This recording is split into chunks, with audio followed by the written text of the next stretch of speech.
नाज़रीन आदाब आज़मा टाइम्स में आप तमाम का खैर मकदम है। कांग्रेस के सीनियर कायद और सीनियर रहनुमा सईद अहमद को कौमी तंजीम का सदर नामजद किया गया है। ऑल इंडिया कौमी तंजीम के कौमी सदर तारिक अनवर ने एक एलामिया जारी करते हुए ये नामजदगी अमल में लाई है और उम्मीद की है कि कर्नाटक में भी इस तंजीम को इस्तेकामत हासिल होगी। इस सिलसिले में मज़ीद तफसीलात आप मुलाहिजा कर सकते हैं। See, to invite you people, Kannada, English, Urdu, क्या उर्दू, तो आप लोगों को बुलाने का मकसद ये है कि जनाब तारिक अनवर साहब जो ऑल इंडिया कौमी तंजीम के सदर हैं, उन्होंने मुझे कर्नाटका प्रदेश कौमी तंजीम के लिए सदर बनाया है और ज़िम्मेदारी मुझे दी है कि मैं यहाँ पर कौमी तंजीम को एक्टिवेट करके सारे स्टेट में हमारी माइनॉरिटीज़ में बहुत से ऐसे इंटेलेक्चुअल्स हैं जो सियासत से दूर हैं। मिसाल के तौर पे कुछ बहुत से एडवोकेट्स हैं, आईटी में काम करने वाले हैं, प्रोफेसर्स हैं, लेक्चरर्स हैं और बड़ी बड़ी कंपनीज में काम करने वाले हैं। ऐसे लोगों को आइडेंटिफाई करके सियासी एतबार से उनको भी कुछ सियासी ज्ञान देना और उनको एक्टिवेट करना, ये हमारा सबसे पहला मकसद है। और इसके साथ में कांग्रेस पार्टी जो एक सेक्युलर पार्टी है, उस पार्टी को हर किस्म से सपोर्ट तंजीम का करना, ये हमारा मकसद है। और कांग्रेस पार्टी से 2 अक्टूबर से एक प्रोग्राम होने वाला है जिसका नाम भारत जोड़ो, और इस भारत जोड़ो प्रोग्राम में सारे हिंदुस्तान में कौमी तंजीम कांग्रेस पार्टी का साथ देगी। यहाँ पर कर्नाटक में भी हम भी अनाउंस करने वाले हैं कि भारत जोड़ो प्रोग्राम में सबको आगे चढ़ के हिस्सा लेना पड़ेगा। और दूसरी बात यह है कि जब भी चुनाव होते हैं तो चुनाव में एक बहुत ही कॉमन कंप्लेंट रहता है कि मेरा वोट नहीं है, उसका वोट नहीं, इसका वोट नहीं, बूथ बदल गया, ये सारी चीज़ें। तो इसके लिए एक वोटर्स रिवीजन कमेटी बनाई जाएगी सारे स्टेट में डिस्ट्रिक्ट वाइज पे, और वो घर घर जा कर के लोगों से पूछेंगे कि तुम्हारा वोटर कार्ड है नहीं, अगर नहीं है तो किस वजह से, और वोटर्स आई डी कार्ड बनाने की भी कोशिश करेगी। और यही काम कांग्रेस पार्टी में भी चल रहा है और उनका भी हम लोग साथ देंगे। उसके बाद एक नेशनल काउंसिल मीटिंग यहाँ पर होगी कर्नाटक में, और ये 2 दिन का प्रोग्राम रहेगा। पहले दिन नेशनल काउंसिल मीटिंग होती है, उसके बाद में दूसरे दिन एक कन्वेंशन होगा और उसके डेट्स हम बहुत जल्द अनाउंस करेंगे। और यहाँ पर बहुत से पुराने जर्नलिस्ट हैं, उर्दू के जर्नलिस्ट हैं, और बहुत से शोरा हजरत हैं, बहुत से टीचर्स हैं जो इनको कर्नाटक प्रदेश कांग्रेस कमेटी यहाँ की सरकार की तरफ से, चाहे वो कोई भी सरकार हो, उनको किसी किस्म का रिकग्निशन नहीं मिला, हालांकि वो रिकग्निशन के काबिल।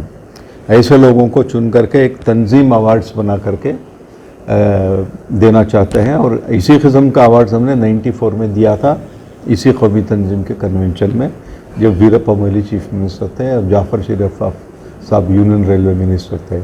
इस तरह के कई फंक्शंस हैं और टाइम चलते चलते हम लोग ये अनाउंस करते रहेंगे।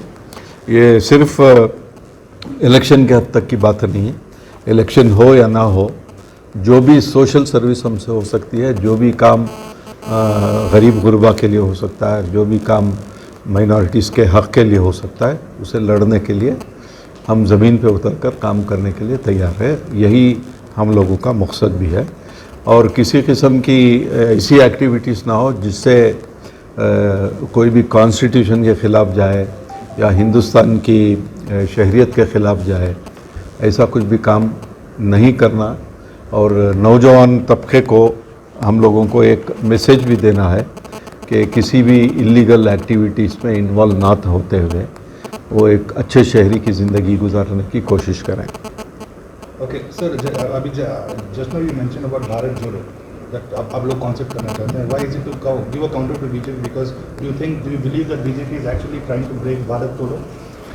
That is why this program has been taken up, because there is a lot of division taking place in all these states on caste basis. So we do not want to see that this will continue. We want to see that all the communities live together and peacefully.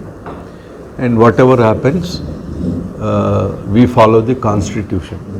And one more thing, आपने mention कि that like you're going to rectify few journalists and award them, and like no, right now what we see Zubair के साथ Alt News का Zubair, what do you have to say about this? Alt News का Zubair. I have never seen such type of action on any of the journalists before, because the clippings which he had posted belong to some film. वो film से निकाल करके वो photo upload किया था, और वो भी 2018 में. This clearly shows the mindset of the government. They simply want to target the minorities. They simply want to target the minority journalists also, so that they will not speak in future. He has not done anything unconstitutional. He has not blamed the Prime Minister or the Home Minister or any BJP politician. It was just a film clipping. अगर हाँ, film का नाम है किसी से ना कहना. Everybody knows that, and I don't know what made them to arrest him and why. Okay. This is illegal. So recently, we will take up this issue also. Central Home Minister Amit Shah had an interview, and he openly said that BJP is the only party which do not interfere in media, which do not interfere in media's kind of stories. They believe in free press. Do you think that it's happening? It's a pure lie. Being a home minister, he is telling lies, and we feel sorry for that we have a home minister who tells lots of lies like this, day in day out, all lies. So what have you said about the Udaipur incident, sir? Massacre, what happened in Udaipur about the Tyler Kanaya? So what's the message? I totally condemn it. It should not have happened, and anybody who tries to do such activities once again in any community, let it be Muslims or Hindus or anybody,